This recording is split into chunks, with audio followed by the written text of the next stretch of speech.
வணக்கம். நான் திரைப்பட இயக்குனர் அண்ட் நடிகர் பாரதி கண்ணன். அருவாவேலு, கண்ணாத்தாள், திருநெல்வேலி, ராஜராஜேஸ்வரி, பண்ணாரியம்மன், தாயே புவனேஸ்வரி, கரகாட்டக்காரி போன்ற 10க்கும் மேற்பட்ட படங்களை கதைவசனம் எழுதி இயக்கியிருக்கிறேன்.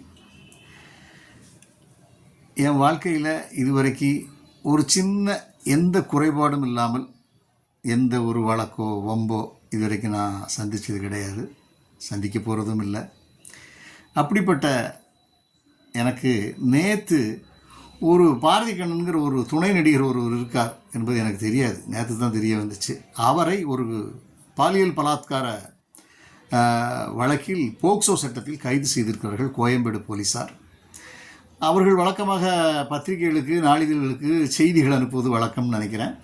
அந்த நபர் பேர் பாரதி கண்ணனாக இருந்ததால் அவர் துணை நடிகராகவும் இருந்திருக்காரு, அது எனக்கு தெரியல.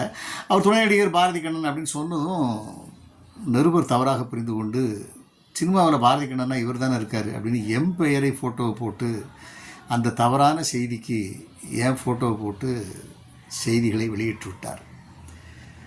அது எனக்கு பெரிய மன உளைச்சலையும் எங்கள் குடும்பத்தில் உள்ளவர்களுக்கு ஒரு பெரிய மன உளைச்சலையும் அது ஏற்படுத்திடுச்சு. அதனால் அந்த சம்பந்தப்பட்ட நபர் பாரதி கண்ணனுக்கும் திரைப்பட இயக்குனராகிய பாரதி கண்ணனுக்கும் எந்த சம்பந்தமும் கிடையாது. கைது செய்யப்பட்டவர் வேறு. எனக்கு அதில் எந்த துளி அளவு கூட இதுக்கும் சம்மந்தம் இல்லை. அதனால் தவறுதலாக அந்த செய்தி போட்டாங்க. அவங்க மறுப்பும் தெரிவித்து இன்னைக்கு வெளியிட்டாங்க. அதுக்காக அவர்களுக்கு நன்றி சொல்லிக்கிறேன். இதை நம்ம யூடியூப் சேனல்காரங்க, ஃபேஸ்புக்கு, இவங்கெல்லாம் நிறைய பேர் இருக்கீங்க, நம்ம நண்பர்கள் தான் எல்லாருமே.